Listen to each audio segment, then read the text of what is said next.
A aula que nós vamos ver hoje, então, vai ser sobre genética quantitativa. É a nossa última aula, né? Semana que vem nós não teremos aula, teremos prova na próxima quarta-feira, então estará aberta a prova para vocês. A prova, então, vai ficar aberta do dia 24, quarta-feira, né? Desculpa, do dia 31, quarta-feira, até o dia 6, que é terça-feira, vai ficar período de prova aberto, né? E aí, no dia 7, a gente vai olhar, então, quem passou ou não e quem vai precisar fazer prova final, tá? Então, aproveita esse Semana Santa aí para fazer essas provas, né? Esses dias aí de Semana Santa para fazer prova, né? Semana que vem. Nós não teremos aula nem quinta e nem sexta, vocês não têm aula nem quinta e nem sexta, né? Então, vocês vão ter quinta, sexta, sábado, domingo e segunda para fazer essa prova tranquilamente aí, tá? Vou começar a apresentar, então, para vocês.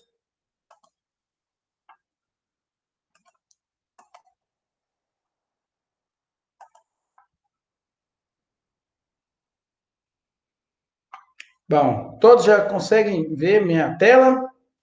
Sim. Uhum. Ótimo. Então, vamos lá.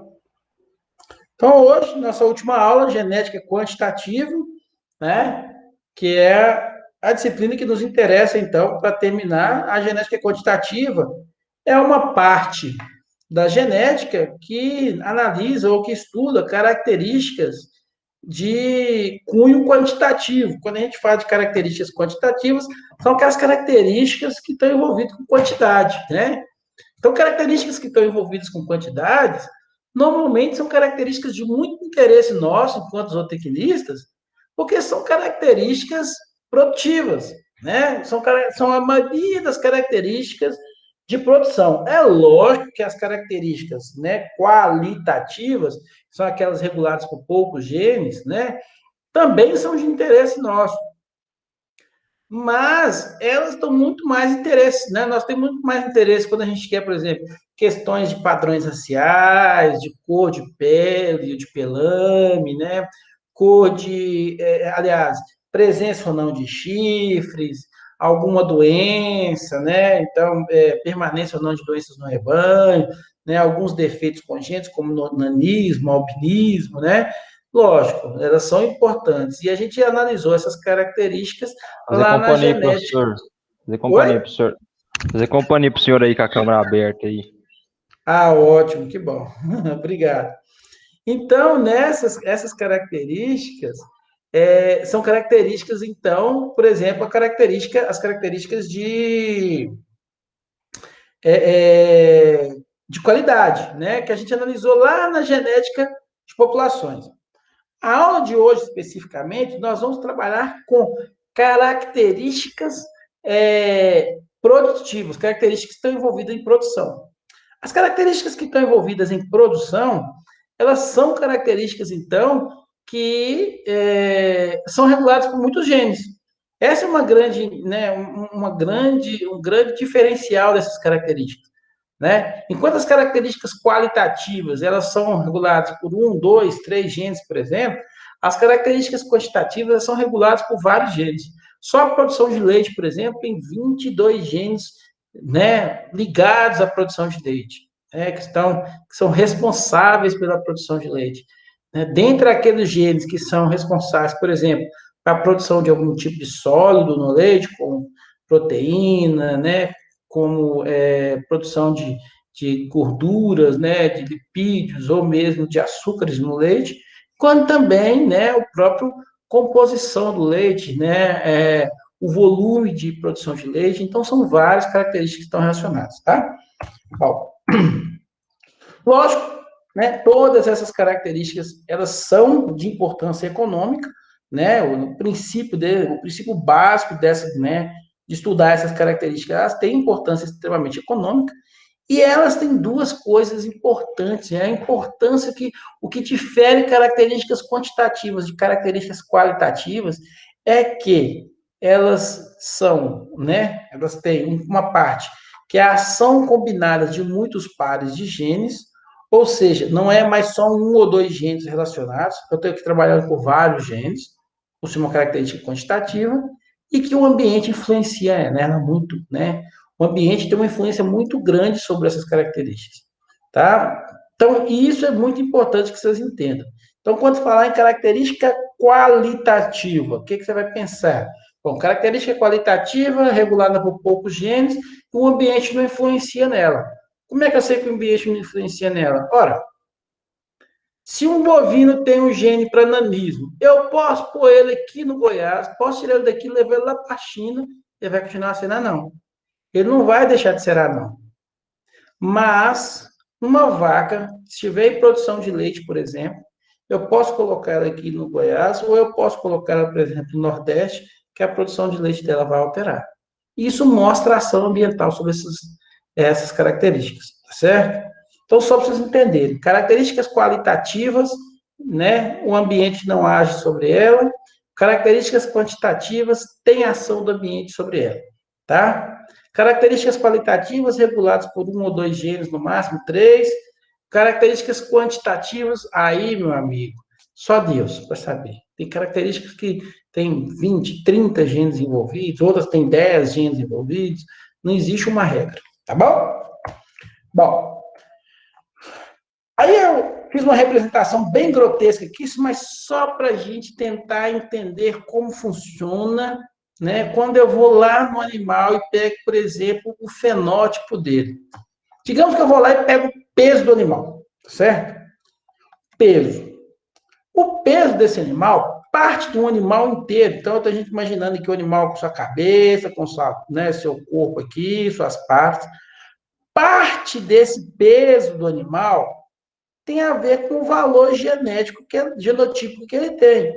É o valor que está associado aos dois alelos que ele recebeu, um da mãe e o outro do pai, que a gente chama de valor genotípico, né?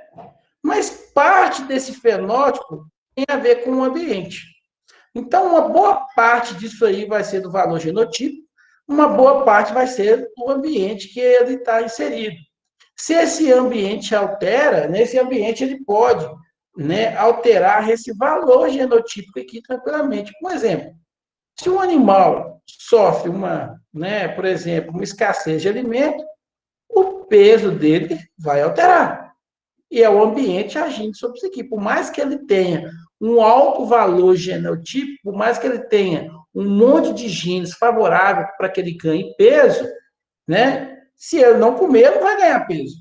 Concorda? Isso que eu ia falar, professor, porque se um animal tem de genética, né, que tem um potencial de genética muito alto, mas se ele não tem um manejo nutricional bom, o valor genético dele não vai ter como ser expressado por conta desse manejo nutricional, não é isso?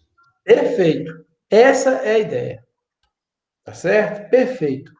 Então, o Paulo, isso mostra para você o seguinte: o que a gente precisa entender é o seguinte: muitas vezes o pessoal da genética, o pessoal do melhoramento acha que ele é a última figurinha do pacote, né? O último biscoitinho do pacote lá. Nós não somos. Tudo bem que nós somos assim responsáveis por boa parte, né, da produção de um animal. Mas se você, né, não dá a esse animal toda a capacidade dele expressar os genes, ele não vai expressar os genes. Tá certo? Então não depende só da genética, né? Não depende só da genética. Se você pegar uma vaca muito boa e dar ela só pão com salame, ela não vai crescer. Tá certo? Então precisa dar um filézinho mignon. Vamos brincar assim, né? Viu, tá? Tá, gostou de falar de filé mignon aí, né? Mas é isso mesmo.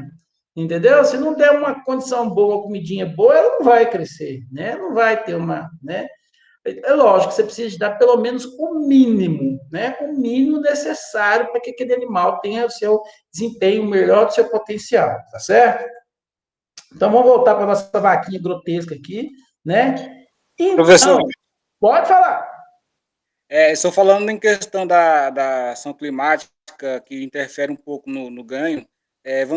Vamos supor que tira o gado está aí na vaca leiteira, está no Goiás, certo? No clima mais frio, e vem aqui para o Tocantins. Então, o o rendimento dela não vai cair, não vai aumentar, nem vai diminuir? Aumenta ou diminui? Aumenta ou diminui? Vai variar, Vai alterar. vai Vai alterar, né? alterar. Vai, com certeza vai alterar. Isso em qualquer vaca, em todas. O ambiente está sempre. E aí eu só quero que você entenda, Tyler, o seguinte: falar em ambiente, eu não estou falando só em questões climáticas, tá?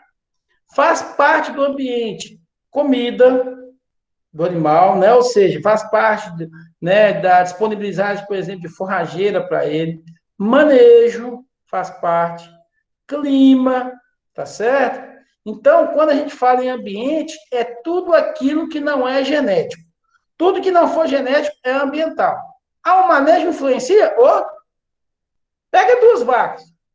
Na hora dela ir para a ordeia, uma, né, desce o cacete nela. Na outra, você trata ela boazinha. Você acha que ela não vai alterar a produção de leite dela? Altera.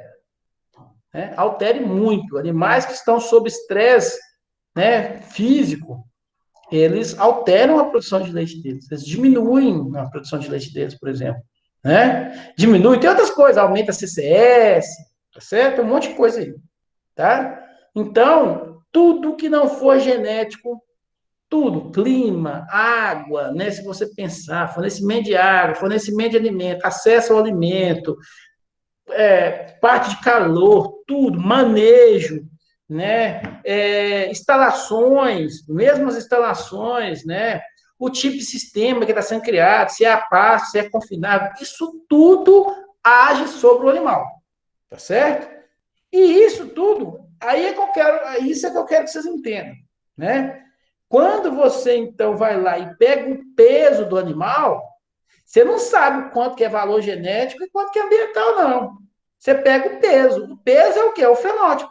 É o que você aprendeu lá na escola, com a tia sua lá do terceiro ano de biologia, falou para você, ó, fenótipo é genótipo mais ambiente. Ela passou essa equação para você aqui. De repente você não lembra, mas eu tenho certeza que ela passou essa equação para você.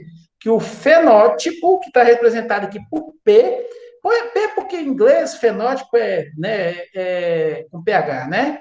Ele é genótipo mais o ambiente que é representado por E, porque ambiente em inglês é environment, né? Com E, né? Então, por isso. Então, quando você vai lá e pega o peso do animal, ou a produção de leite do animal, por exemplo, né? Ou a altura do animal, você não sabe o que é valor genotípico, nem o que é ambiente. Você só vai lá e pega o peso. Mas eu estou dizendo para vocês que daquele peso que você pegou, ou daquela produção de leite que o animal teve, ou daquele tamanho de leitegada, né? Ou aquele número de ovos que as galinhas colocaram lá ao longo de um ano, parte daquele valor é genético e uma outra parte foi devida ao ambiente. Tá certo? O valor genético ele não vai alterar. Quem altera? O ambiente. Tá certo? O ambiente. O ambiente vai fazer com que o animal aumente ou não a sua produção. Tá?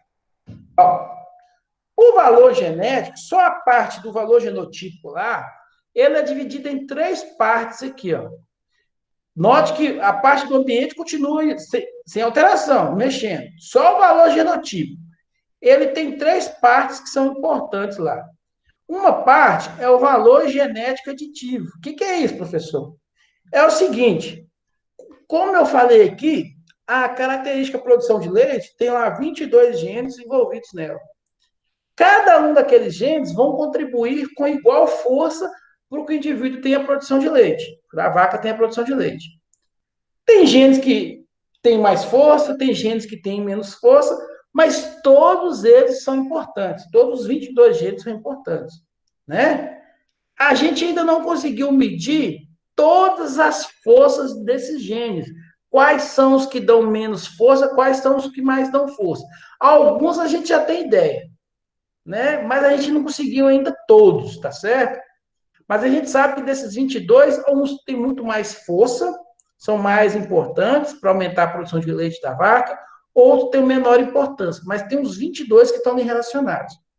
Esses 22, eles entram, eles se somam, por isso o aditivo ali, porque eles se somam e vão fornecer o valor genético do indivíduo.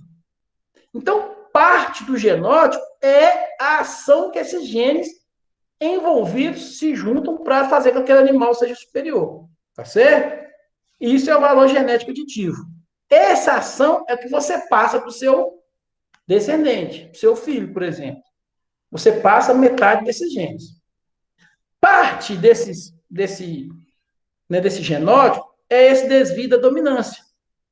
Né? O que significa isso?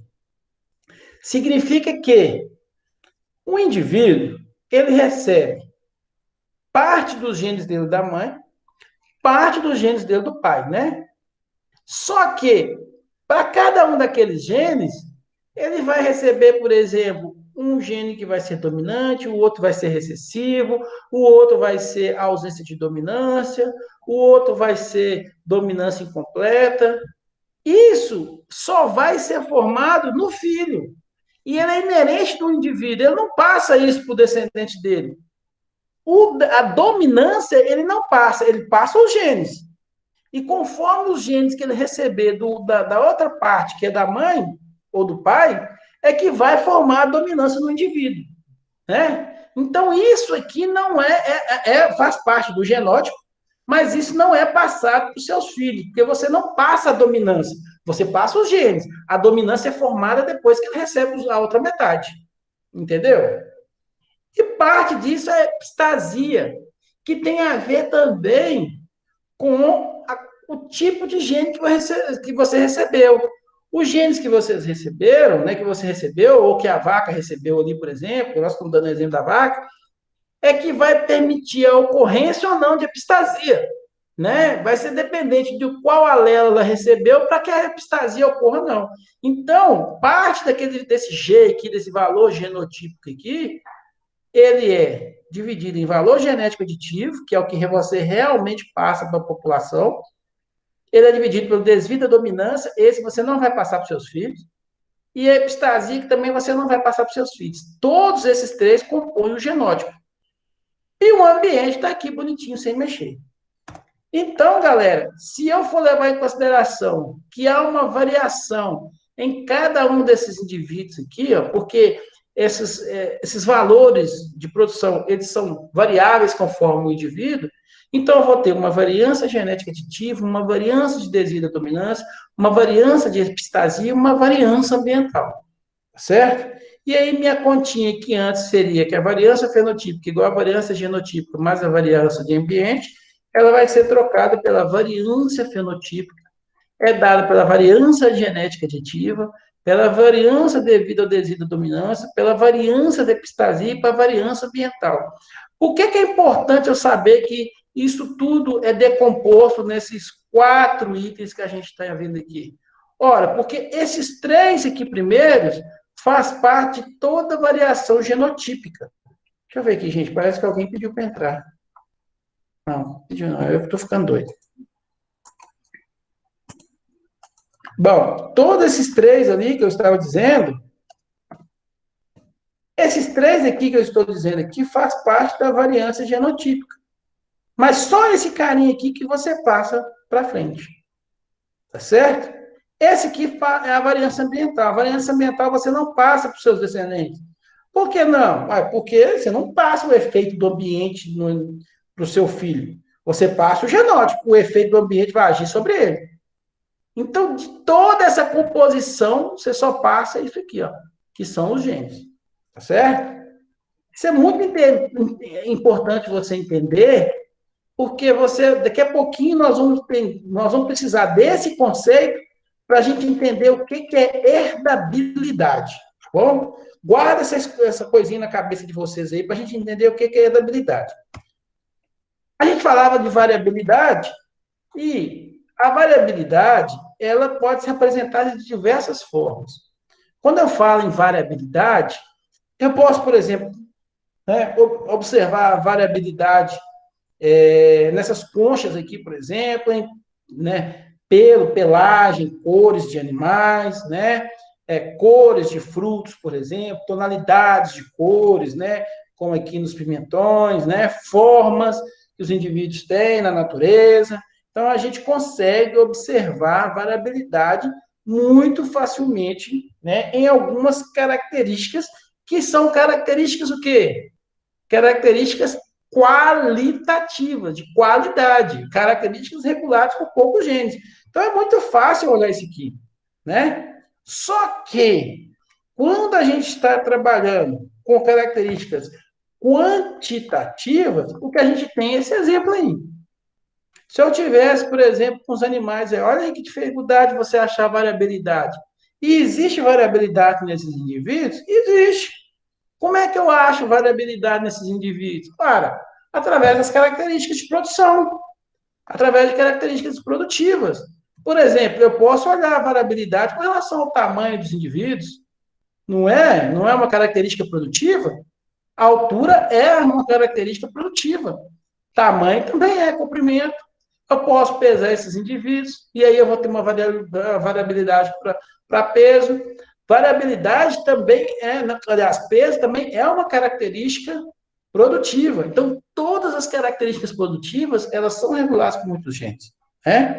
O que a gente faz é exatamente obter todas essas características de variabilidade para que eu possa fazer seleção das características que eu julgo desejável.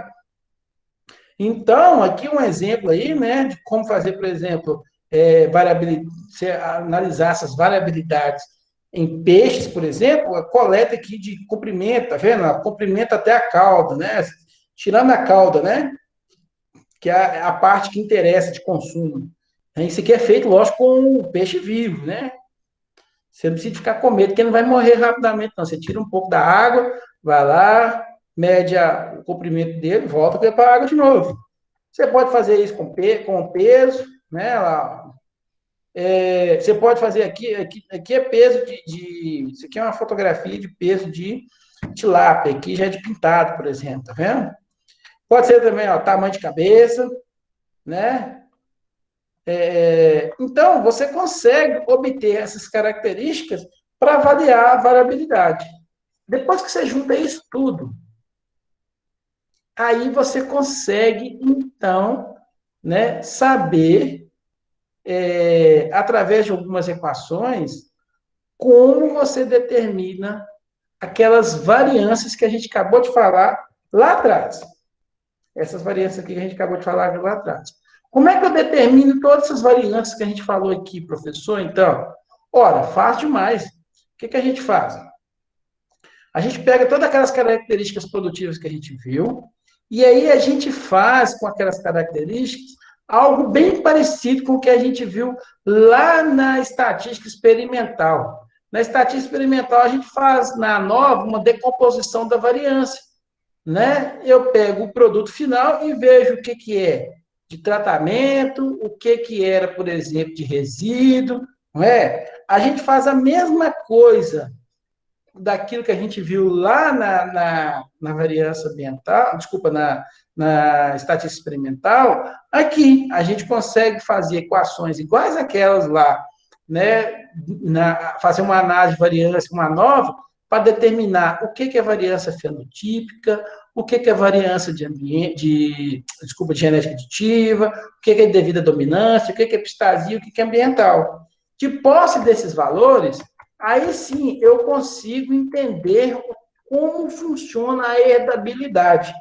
O que a herdabilidade é? A herdabilidade é uma equaçãozinha, desculpa, uma razãozinha, vamos falar assim, uma razão matemática, onde eu divido o valor genotípico pelo valor fenotípico. Né? Essa é a herdabilidade que a gente chama de sentido amplo, tá? É o valor genotípico pelo valor fenotípico. Ah, professor, então quer dizer que você vai pegar, decompor toda aquela medida de produção. Por exemplo, eu posso pegar a produção de uma vaca. Eu vou fazer eu vou fazer uma equação, uma análise de variância, só que no lugar onde eu tiver, por exemplo, tratamento, eu vou ter o que é genotípico, desculpa, no lugar de ambiental, de resíduo, eu vou ter o que é ambiente, e a soma disso tudo vai ser o fenótipo. Exatamente. E aí, quando você dividir o que é variância genotípica sobre variância fenotípica, você vai ter o conceito de herdabilidade, tá certo? A herdabilidade representa, então, é uma característica que vai representar o quanto que uma característica pode ser herdado pelos filhos, né? Ela mede o quanto que é o fenótipo que você está vendo ali, né? O fenótipo, que quando a gente mede a produção de leite de uma vaca, quando a gente mede o peso corporal de um suíno, o que eu meço é o fenótipo. Eu não consigo medir o genótipo. O genótipo a gente obtém ele indiretamente, por essas equações que eu acabei de falar. Então, a herdabilidade, ela vai me mostrar o quanto que aquela característica pode ser passada para os descendentes. Quanto maior a herdabilidade, mais uma característica pode ser passada. Quanto menor a herdabilidade, mais efeito de ambiente eu tenho sobre aquela característica. Tá certo? Então, por isso que a herdabilidade, ela é, né, uma característica da população muito importante. E sempre vocês vão ver que as melhoristas estão atrás de herdabilidade das características. Porque para saber se uma característica é muito herdável, se não é. Ah, professor, então quer dizer que características de alta herdabilidade dá para fazer melhoramento e características de baixa herdabilidade não dá? Não, não é isso. Características de alta herdabilidade, elas são mais fáceis de serem passadas para os seus descendentes. E aí a estratégia de seleção vai ser uma. Características de baixa herdabilidade, elas são mais difíceis de ser passadas diretamente para o indivíduo. Mas não quer dizer que elas não podem ser selecionadas. Elas só Dá precisam um ser exemplo aí, selecionadas. professor, depois dessas duas Vou, características. vou dar agora. Ela pode ser passada de uma forma diferente, avaliada de uma forma diferente. Vou dar duas características. Peso corporal é uma característica muito importante. Então, vamos imaginar, peso ao sobre-ano, por exemplo, ouvindo cultura de corte. É o peso aos 18 meses. É uma característica extremamente importante, porque quanto maior o peso aos 18 meses, mais é o ideal que eu quero. Lógico que eu quero, né, que o indivíduo está chegando próximo do peso de abate dele, e quanto mais maior o peso aos 18 meses, melhor. É uma característica de alta herdabilidade, tá certo? Na verdade, peso é de uma média herdabilidade, mas é de média para alta herdabilidade. Significa que é uma característica que eu posso fazer seleção diretamente no indivíduo, que ela passa facilmente para os seus descendentes. Mas existe uma característica, por exemplo, como produção de ovos, que é uma característica de baixa herdabilidade. Ah, é? Então, produção de ovos é baixa herdabilidade? Sim, é baixa herdabilidade. Significa que o ambiente, a porção ambiental, ela age muito sobre a produção de ovos da galinha, tá certo? Mas não quer dizer que eu não faço seleção para a produção de ovos. Eu faço seleção. Só que fazer seleção para a produção de ovos diretamente na galinha ou no galo é pouco efetivo. Características de baixa herdabilidade, eu tenho que envolver famílias. Eu tenho que envolver, então, informação de avós, das irmãs da galinha, por exemplo, tá certo? Das tias. Eu tenho que colocar mais gente nesse negócio para eu ter certeza dessa seleção. Então, quando a característica é de alta herdabilidade, eu posso ir lá e fazer a seleção diretamente no animal. Mas quando a característica é de baixa herdabilidade, é muito errado eu fazer seleção direta no animal, porque não vai ser muito efetivo. Eu tenho que tentar selecionar famílias inteiras. Está entendido? Certinho? Então, toda vez que você entender agora de herdabilidade, o que você vai entender? Opa, a herdabilidade, ela mede o quanto uma característica pode ser passada. O quanto que aquele fenótipo é representado pelo genótipo. Ela tem duas formas de ser apresentada. Essa que eu estou mostrando para vocês, que é no sentido amplo, quando eu pego a variância genotípica, ou ela pode ser considerada a herdabilidade que a gente chama no sentido restrito, e que é a herdabilidade que a gente chama de herdabilidade efetiva, a herdabilidade real, a herdabilidade que os melhoristas mais utilizam, que é quando você pega a variância genética aditiva sobre a variância fenotípica. Professor, o que tem de diferença de uma da outra? Ora, vamos voltar lá atrás de novo. Quando eu pego a herdabilidade, no sentido amplo, eu estou dividindo apenas o valor genotípico pelo fenótipo, que é tudo. Certinho? Isso essa é a herdabilidade no sentido amplo. Quando eu pego a herdabilidade no sentido restrito, eu estou pegando apenas o valor genético aditivo sobre o total. Qual que é a diferença? Agora vocês conseguem entender. No sentido amplo, está indo nesta herdabilidade, nesse valor de herdabilidade, dois componentes que eu sei que os indivíduos não recebem. Que é quem? Que é o desvio da dominância e a epistasia. Isso aqui não é herdável do indivíduo.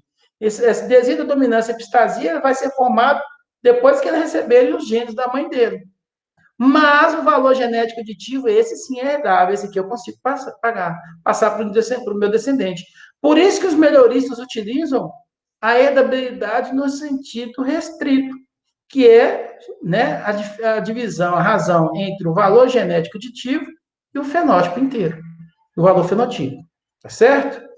Então, melhoristas sempre vão usar a variância genética aditiva ou a herdabilidade no sentido restrito, tá? Bom, vocês devem estar curiosos sobre a herdabilidade aí. Então, vamos lá. A herdabilidade, por ser uma razão, vamos voltar aqui rapidinho. Por ser uma razão, ora, se esse cara aqui corresponde a 100% e esse cara aqui é parte do total disso aqui, se eu dividir isso aqui, eu vou ter uma razão que vai variar de 0 até 1. Isso é matemática, né? Então, isso aqui, a herdabilidade, ela vai ter um valor entre 0 e 1 sempre, tá certo? Então, ela sempre vai ter valor positivo, porque ela é variância, não existe variância negativa. Por que não existe variância negativa, professor? Ora, lá da estatística, a variância é sempre elevada ao quadrado. Como é elevada ao quadrado, como é que ela vai ser negativa? Quando você leva um número negativo ao quadrado, ele fica positivo. Então, não existe variância negativa e tampouco vai existir herdabilidade negativa. A herdabilidade sempre vai ser um valor positivo. E a herdabilidade nunca vai ser maior do que 1. Tá certo? A herdabilidade varia, então, de 0 até 1. Porque ela varia de 0 até 100%. Né? Bom, então, quando a gente fala que uma herdabilidade, né, variar de 0 até 0,20, ou seja, você está variando de 0 até 20%, alguns livros consideram até 30%, mas a maioria dos livros consideram até 20%. Então, a herdabilidade de 0 até 0,20, a gente chama de herdabilidade baixa, tá certo? Então, abaixo de 20, a gente considera herdabilidade baixa, né? Quais características tem herdabilidade baixa? Normalmente, características reprodutivas. Não são as únicas, mas normalmente características reprodutivas têm baixa herdabilidade. Que características reprodutivas são essas? Ora, vamos lá, então. Concepção, eclodibilidade, produção de ovos, tamanho de leitegada. Tamanho de leitegada, quem não lembra, é a quantidade de leitões que uma porca pare, tá certo? Quanto mais leitões parem, melhor, né? Então, isso tudo são características reprodutivas, tá? Essa primeira que o senhor falou, Concepção? concepção, o que é mesmo Isso. concepção? Eu já vi muito falar, mas... Concepção é, por exemplo, quantas vezes você precisou de inseminar a vaca para ela poder emprenhar, Ah, sim. tá certo? Só que é uma medida que você pega do rebanho inteiro, né? Uhum. Tá bom? Então, taxa de concepção, tá? Aí você pode pegar aquela vaca, quantas vezes você precisou de emprenhar ela para pegar, para ela emprenhar? Quantas vezes você precisou de seminar ela para ela emprenhar ao longo da vida toda dela? E isso é uma medida dela, taxa de concepção, tá certo? Quanto menor, aliás, quanto maior a taxa de concepção, melhor, né? Bom, a herdabilidade, ela também pode variar de 0,20 a 0,40, que a gente considera média. Alguns livros consideram de 0,30 a 0,50, tá certo? Exemplo, características de desempenho, características de produção, normalmente são características de média herdabilidade. Produção de leite é média herdabilidade, massa de ovo é média herdabilidade. O que é massa de ovo, professor? Massa de ovo é uma medida de galinhas que a gente faz o seguinte: a gente pega a produção, né, do ovo e multiplica pelo peso médio do ovo. Então, quando você pegar a produção de ovo e multiplicar pelo peso médio do ovo, você tem o valor da massa de ovo. É mais ou menos a ideia de pegar a lactação, se não pegar a lactação total em quilos, é a mesma ideia, tá certo? Então, porque o ovo você mede em unidade. O leite você pode medir em litros ou em quilos, né? Então é muito mais fácil pegar. Né? Então a massa de ovo é a mesma ideia, tá certo? Então a massa de ovos são características, por exemplo, desempenho. Acho que agora sim eu escutei alguém pedindo para entrar. Vamos voltar cá. Ó, e temos características que a gente considera de alta rentabilidade, que são aquelas que variam de 0,40, né, para cima, tá? Até 1. Então, 0,40 até 1, alguns livros 0,50 até 1, aí são características de alta rentabilidade, normalmente características de carcaça, como peso de carcaça, rendimento de carcaça, área de olho de lombo, então, são todas características de alta rentabilidade, tá? Além disso, o que vocês precisam saber da rentabilidade? Eu vou dar exemplos aqui, tá? É uma característica da população, ou seja, a rentabilidade ela é intrínseca à população. Se eu estiver calculando a rentabilidade para peso ao nascimento de bezerros, Nelores, lá do rebanho do IF Goiano, Campos Morrinhos, ele é único para aquela população. Se eu mudo de fazenda, a rentabilidade vai mudar. É lógico que a rentabilidade não vai mudar valores muito grandes, muito discrepantes. Por exemplo, você vai achar lá o peso a desmama, lá, o peso ao nascimento, por exemplo, lá, né? A rentabilidade para peso ao nascimento lá nos rebanhos do IF Goiano Campos Morrinhos, em torno aí de 0,40, por exemplo. Vamos supor que você acha isso aí, 0,43. Aí não vai chegar a achar lá na fazenda do Paulo, por exemplo, a 0,80. Isso não vai ter, tá? Vai achar um pouco diferente. O Paulo vai achar ali a rentabilidade de torno de 0,41, ou às vezes 0,45. Não vai ser nada discrepante. Mas o que eu quero que vocês entendam é que a rentabilidade ela é única na população. Por que ela é única da população? Por causa da aula semana passada. As características, né, a frequência dos genes naquela população ela é única. Lembra que na aula passada nós estávamos tratando disso? De frequência dos genes na população? Ela é única daquela população. Se altera, ela pode ser alterada pela migração, pela mutação ou pela seleção. Então, só esses termos que podem alterá-la, mas ela é única, tá? Então, a heredabilidade ela vai variar de população para população, tá? Quando a heredabilidade é baixa, a gente considera que o ambiente age mais do que o genótipo, né? Quando a heredabilidade é alta, aí o genótipo é que age mais em relação ao ambiente, né? E lógico, quando a heredabilidade é alta também, a correlação entre o valor genético e o valor fenotípico do animal é alta. Significa que aquilo que o animal está apresentando como fenótipo é muito confiável, e por isso que eu posso fazer seleções mais fáceis, como a seleção diretamente no indivíduo, tá bom? É mais confiável. Então, só para a gente ter alguns exemplos, olha que interessante aqui, ó. Para bovino de corte, algumas características que a gente observa nos bovinos de corte, aí as suas variações de rentabilidade. Lógico que vai ser variação de rentabilidade, por quê? Porque vai variar de um rebanho para outro, mas, ó, peso ao nascer, 0,35 a 0,45, tá vendo? Peso a desmama, 0,25 a 0,30, aqui, ó, peso a desmama a gente já pode considerar de média rentabilidade, né? Ganho de peso, ó, alta rentabilidade, ó lá, 0,40, 0,50. Aí, professor, ganho de peso, então, eu posso fazer seleção direta no indivíduo? Pode. É uma característica extremamente herdável. Peso ao abate, ela 0,50 a 0,60. Conformação de carcaça, 0,35 a 0,45. Não vou ficar lendo todo, não. Maciez de carne, a rentabilidade normalmente alta, tá? Maciez de carne, eu já vi trabalhos dando 0,73, 0,83, tá certo? Altos, tá? Aqui é mais ou menos a média. Mas olha aqui, ó, número de serviços por concepção. Número de serviços por concepção é quantas vezes você precisou de inseminar uma vaca para ela pegar, né, para ela emprenhar. Olha lá, rentabilidade baixa, varia de 0 a 0,20. Intervalo de parto também, tá? Varia de 0 a 0,15, certo? Bovinho de leite. Aí, ó, tem produção de leite, média rentabilidade, tá vendo? Produção de gordura e proteína no leite, já é alta, né? Intervalo de parto, sempre é baixo, olha lá. Número de serviço de concepção em vacas de leite, mais baixo ainda, né? Longevidade, que é o quanto uma vaca permanece no plantel, tá certo? É de baixa a média da habilidade, tá, né? Resistência a mastite, velocidade de ordenha, tamanho, ó, velocidade de ordenha, ó, característica produtiva, é baixa da habilidade, tá vendo? Professor, essa Pode questão aí falar. da longevidade é uma herdabilidade, por exemplo, quanto quanto ela assim,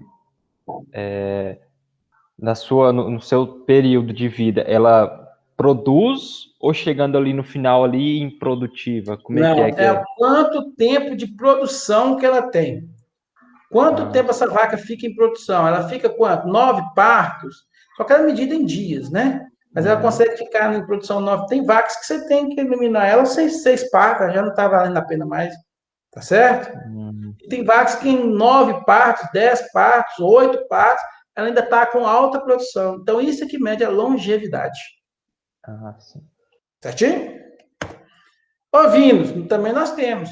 Olha lá, peso ao nascer, média da habilidade, peso a desmama, também médio, né? Pregas do corpo já é alta da habilidade. Peso aos 112 dias, que peso normalmente são alta da habilidade, 0,53. Agora, olha lá, quem são as características de baixa da habilidade? Olha se não é reprodutivo. Fertilidade, número de crias nascidas e número de crias desmamadas. Tudo baixa, né? Então, características características reprodutivas são sempre baixas. Suínos, olha aí que interessante, ó. Suíno, comprimento corporal, tá vendo? Número de tetas. Comprimento corporal de 0,40 a 0,60. Número de tetas é importante, é uma medida muito importante de suínos, tá? A ideia é que as fêmeas tenham no mínimo 14 tetas, no mínimo 12, pelo menos, né? 12 tetos, né? Mas a ideia, o ideal é 14 tetos, né? Então, aí, ó, de média alta habilidade, né? Peso da leitegada desmama, que é o peso de todos os leitões daquela porca depois que ela desmamou. Olha aí, ó. Baixa a média, né? Baixa da habilidade, né? Mas nós temos aqui, ó, número de leitões nascidos vivos, é característica reprodutiva, baixa da habilidade. Aves, tem as baixas lá, viabilidade, fertilidade e eclodibilidade. Tá? O que significa isso? Isso aqui são tudo. Ó, a eclodibilidade é depois que você elimina. Aliás, vamos falar o seguinte, ó. Você leva todos os ovos para incubação, certo? Daqueles ovos que levou para incubação, depois de 7 dias você faz uma ovoscopia para ver quais ovos estão férteis ou não. Como é que eu sei? Aqueles ovos que já estão em desenvolvimento de um, né, embrião lá dentro, ele foi fertilizado. Aquele que não tem nenhum desenvolvimento de embrião não foi fertilizado. Aí eu tenho a medida da fertilidade, desculpa, daqueles ovos. Desses ovos que foram férteis, parte deles, né, a maioria, vão eclodir, vão nascer pintinhos. Parte, os pintinhos vão morrer, ainda no ovo. Isso mede a eclodibilidade. Essa é a eclodibilidade. Então, a eclodibilidade é, depois que você eliminou todos os ovos inférteis, os que nascerem é a eclodibilidade, né, que o ovo foi quebrado. Dos indivíduos que nascerem, aqueles que viverem nos primeiros dias de vida é a viabilidade. Aqueles que morrerem, né, quer dizer que eles não foram viáveis. Porque pode ter uma galinha, por exemplo, que tenha baixa fertilidade, pode ser que ela tenha até uma boa eclodibilidade, mas a viabilidade não é boa, e pode ter uma ave, por exemplo, né, umas fêmeas, que ela tem alta viabilidade. Dizer que ela tem alta viabilidade significa que ela tem excelente fertilidade e também eclodibilidade. Tá certo? Então, essas 3 características aqui são conjuntas, tá?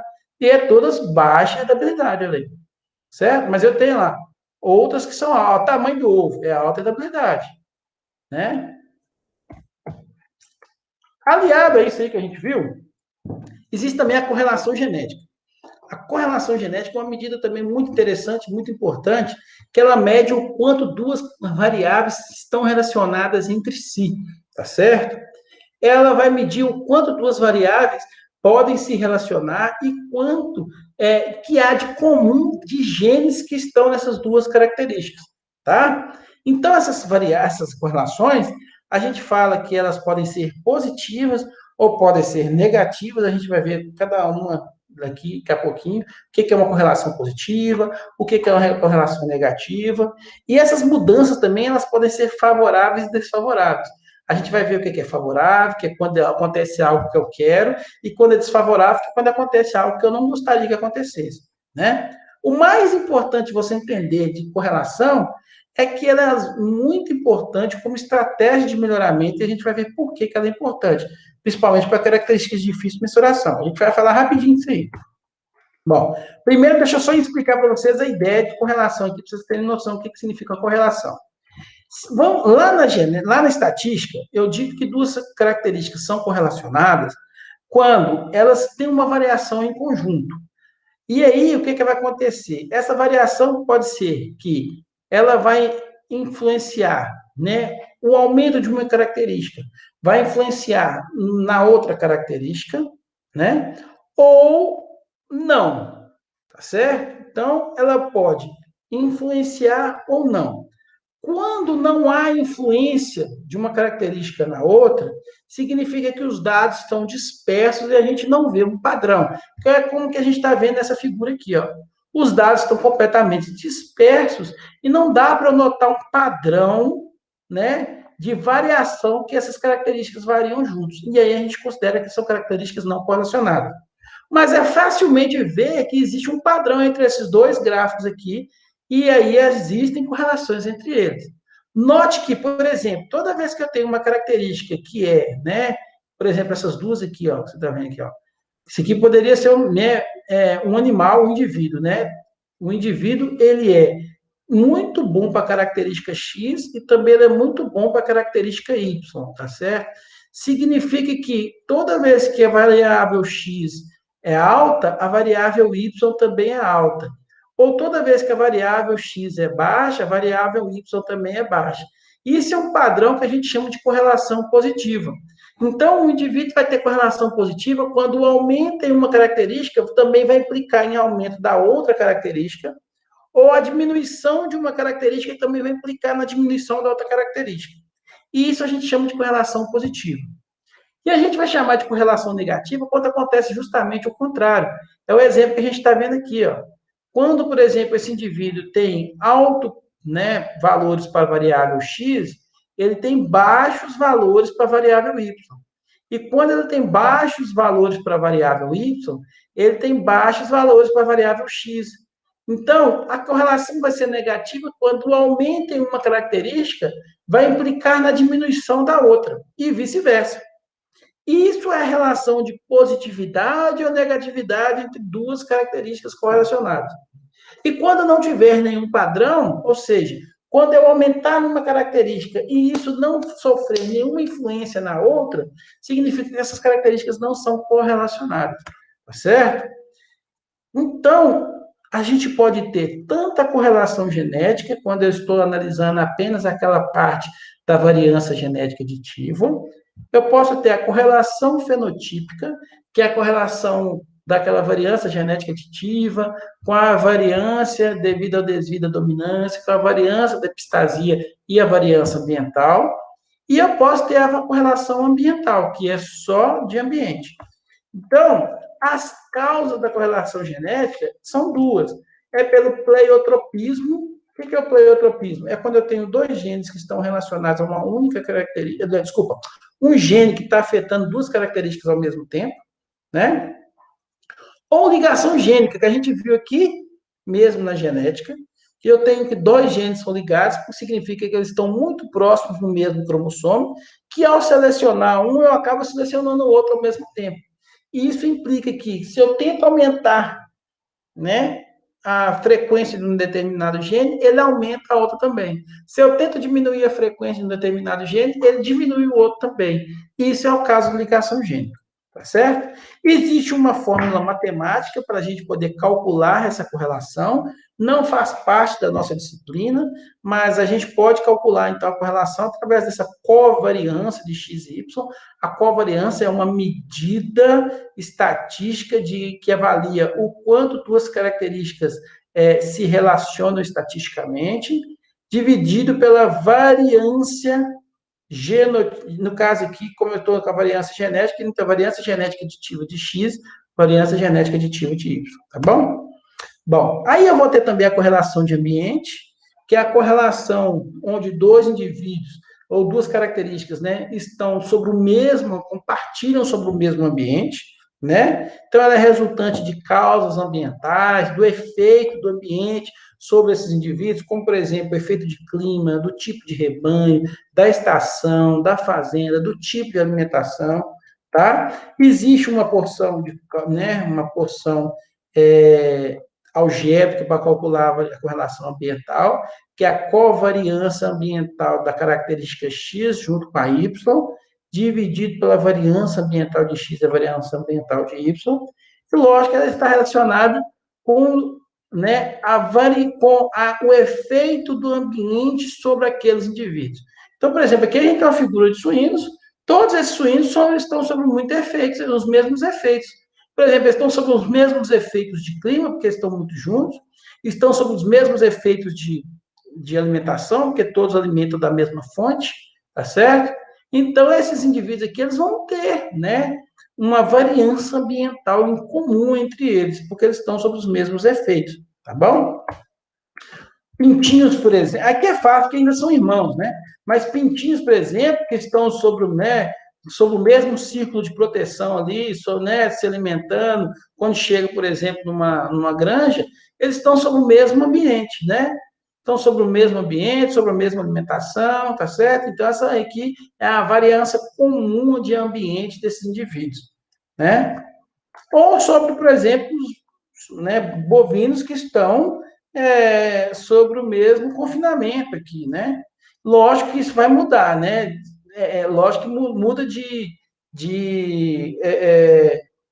não muda de rebanho para rebanho, mas de grupo, né? De grupo, porque a gente sabe que, por exemplo, tem piquetes aqui, isso aqui tudo piqueteado. Então, dentro do mesmo piquete, todos aqueles indivíduos estão sob os mesmos efeitos ambientais.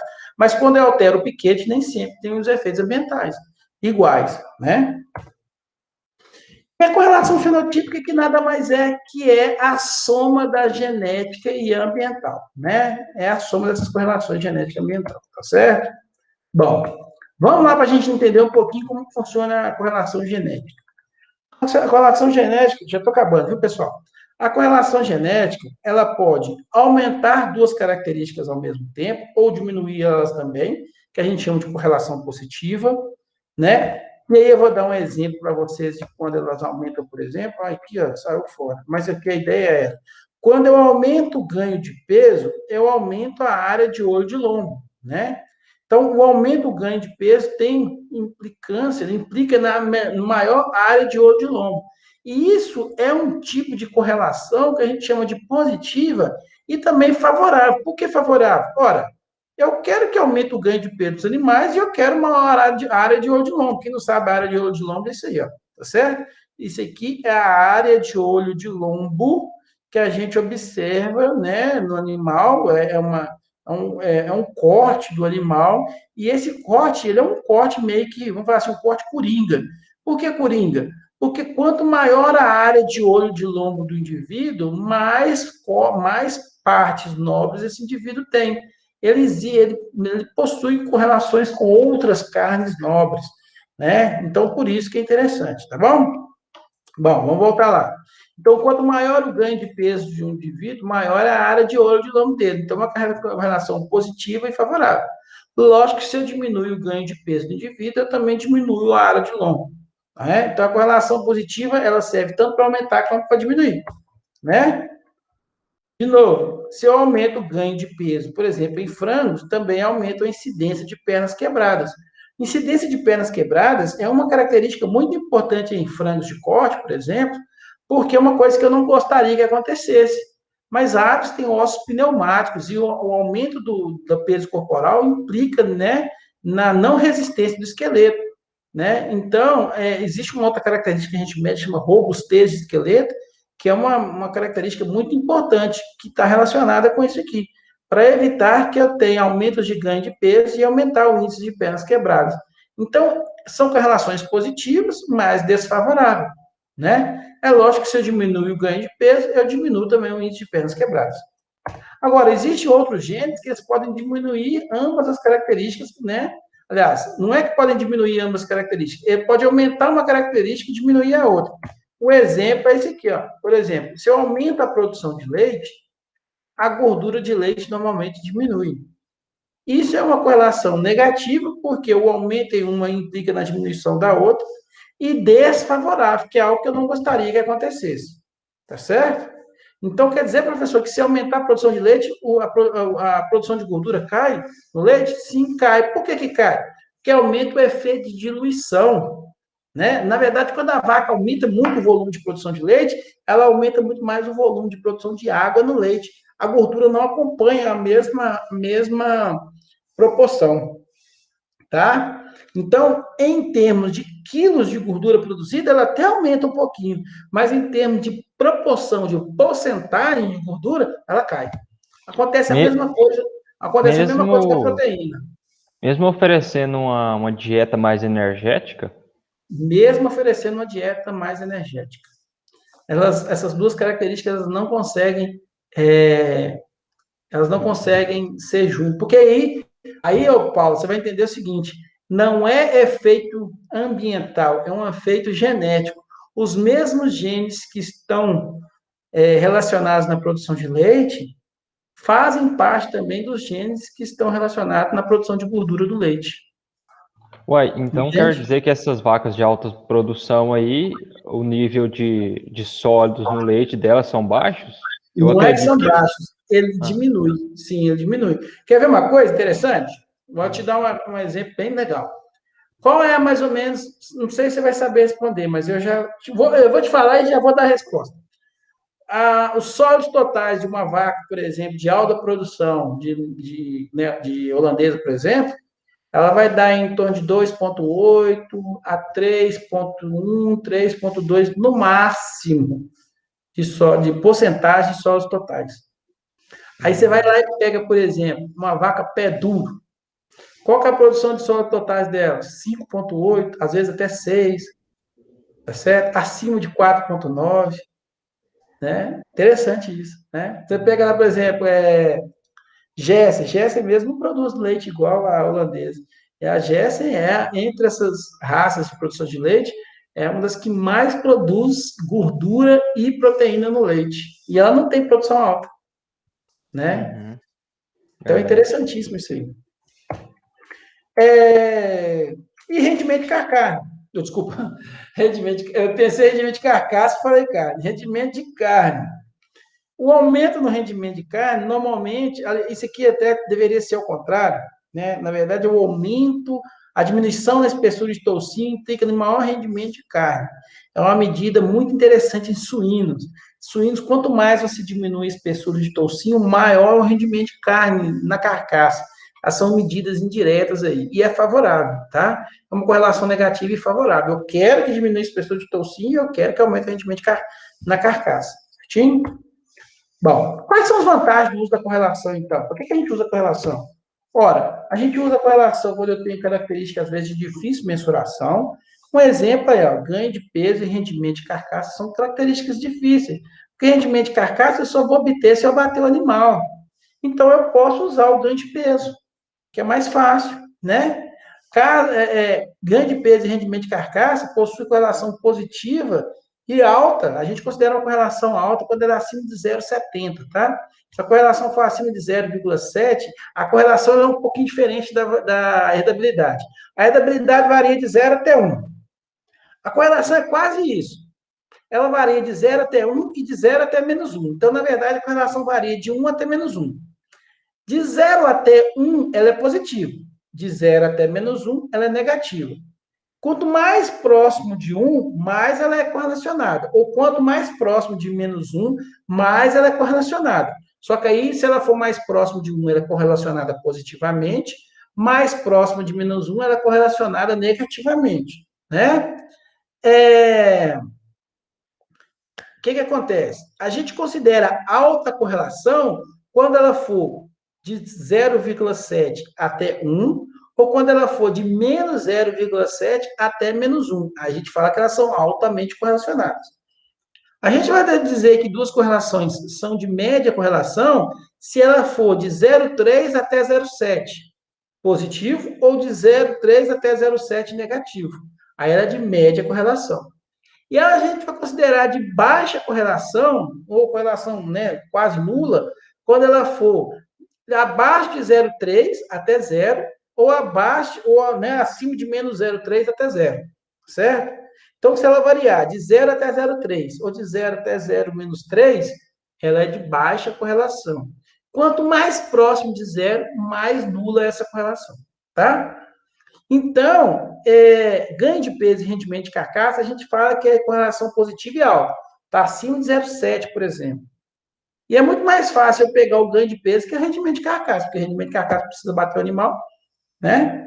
Mesma coisa acontece com o rendimento de peito e peso vivo.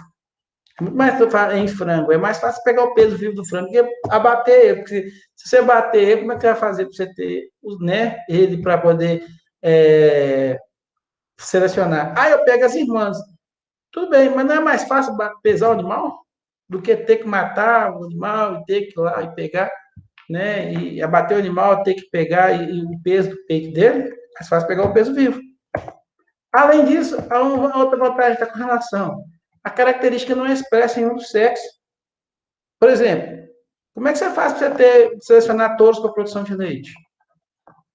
Né? Será que não existe uma característica lá no touro que implica maior produção de leite? Né? Na verdade, não tem não. Viu? O que a gente faz é uma outra, a gente faz é avaliar as filhas. Né? A gente já viu isso aí, né? Já falei isso com vocês aqui. A gente vai ver melhor isso depois lá no melhoramento também, tá? Mas, por exemplo, gasto para produção de ovos. Mas quer ver uma coisa interessante?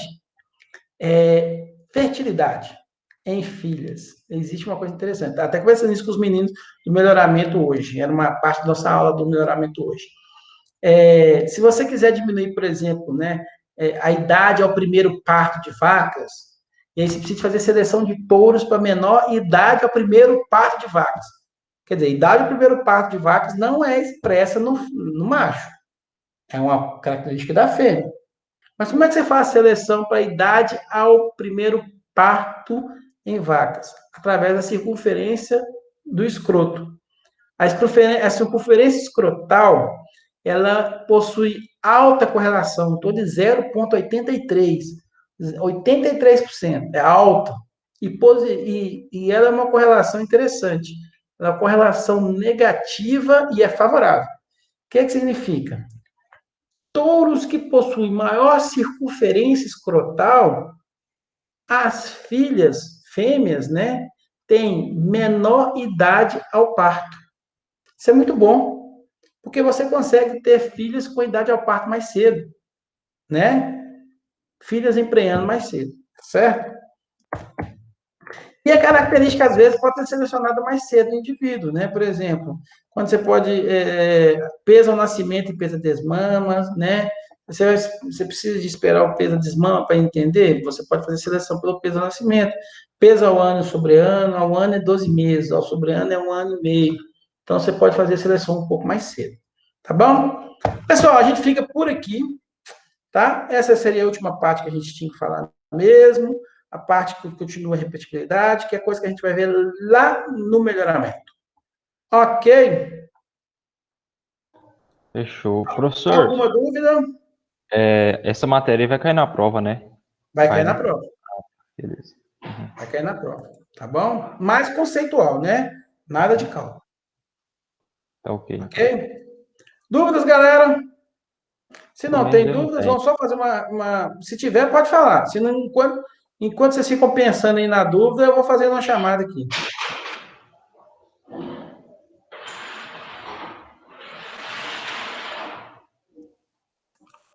Você sabia que era uma das estratégias do melhoramento usar circunferência escrotal para diminuir a,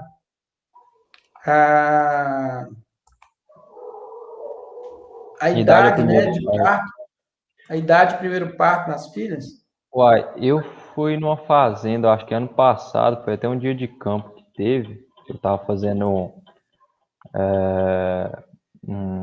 Semana da Zootecnia na UFG e a gente foi naquela Agropontieri, Sim, no Paletó, conhecido Paletó. E aí paletó, lá eles fazem a ferição do escroto aos 15 meses.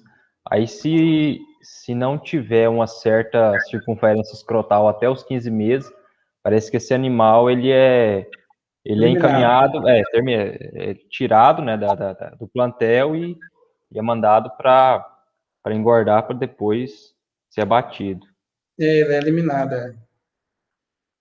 Mas aí exatamente. eu não sabia para que era implicaria, né, a circunferência escrotal implicaria na idade ao primeiro parto das vacas.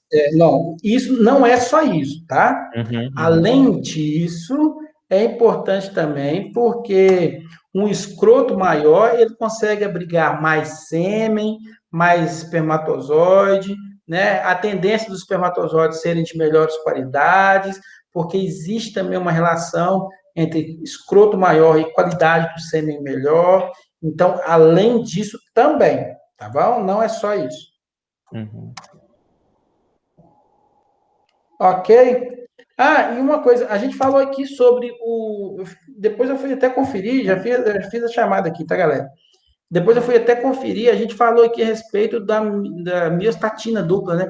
A miostatina dupla não é uma, uma, um gene da mitocondrial, tá? Ela, na verdade, é um gene da. Tá no cromossomo 2 dos bovinos, tá certo? Na verdade, o que o pessoal fez, depois eu fui tentar, eu estava fazendo confusão com um outro gene. Na verdade, o que o pessoal faz mesmo é cruzamento para aumentar né, a frequência daquele gene na população, tá certo? Isso mesmo. Ela não é. Eu fiz confusão com outro gene. Existe um outro gene, depois a gente fala sobre ele, que aí sim ele é mitocondrial, ok? Depois o senhor dá uma pesquisada aí, professor, até na internet mesmo, coloquei melhor, Nelore 1000 e dá uma conferida aí para o senhor. Não, o Nelore Mil eu conheço ele. Eu Conhece? conheço bem a Ah, ideia sim. do Nelore Mil, sim. Eles fizeram cruzamento, né, eles fazem cruzamento com o Piemontês, com o Belgian Blue, com o Blonde da Aquitânia. Normalmente eles estão fazendo com o Belgian Blue, né? O Nelore 1000, ele foi feito com o Belgian Blue. Feito Aí o que especificamente com eles o fazem? Belgian Eles Blue. pegam, eles pegam um cruzamento, eles fazem cruzamento até a quinta geração, não, até a quarta geração, que ele é o 15, 16 avos, né? Nelore, 16 avos Belgian Blue, entendeu? Isso. Então eles fazem esse cruzamento, também no melhoramento nós vamos ver isso aí, como é que funciona. Então eles fazem esse cruzamento, o indivíduo, então eles usam esse como o Nelore 1000. O Nelore 1000 nada mais é que o seguinte, ó, você faz o primeiro cruzamento, um puro Belgian Blue com um puro Nelore, você vai ter o meio sangue. Aí você cruza esse meio sangue com outro Nelore. Isso Aí mesmo. vai ter um indivíduo 3 quartos. Ele é 3 quartos Nelore, 1 quarto Belgian Blue. Aí você vai ir a casar de novo agora, esse indivíduo 3 quartos, novamente com Nelore. Aí ele Tudo vai com ser Nelore. 7 oitavos. Isso. Aí ele é 7 oitavos Nelore, 1 oitavo Belgian Blue. Aí faz mais uma. Pega os Uhum. 7 oitavos e cruza de novo com o Nelore. Aí você vai ter Isso. o 15, 16 Nelore, 1,16 Belgian Blue. E aí eles consideram que esse mesmo 1,16 Belgian Blue, já alguns indivíduos já têm a miostatina dupla. E eles selecionam aqueles que têm. Tá certo? Uhum. É assim que faz, Exatamente. tá? Então, aqui no nosso estado, né, de Goiás, pertinho de nós aqui, em Buriti Alegre, aliás, nós tínhamos um camarada que tinha a raça de corte chamada Blonel, que aí Ah, é já ouvi o Blonde falar. da Aquitânia com o Nelore, entendeu? E ele também nascia com gene da miostatina dupla, só que aí eles fazem os 5 oitavos. Aí o indivíduo é 5 oitavos Nelore, 3 oitavos Belgian Blue. Desculpa, Blonda-Quitânia. Blonda-Quitânia, tá certo? Pessoal, se não temos mais nada, é só isso que eu tinha que falar para vocês. Muito obrigado. Próxima aula é prova, tá bom? Certinho. Professor, Ok? até mais. Abraço, até Boas mais. férias aí pro senhor. Obrigado, Bom vocês feriado. também. Fique com Mas, Deus, tá? Tchau, tchau. falou. Tchau, tchau.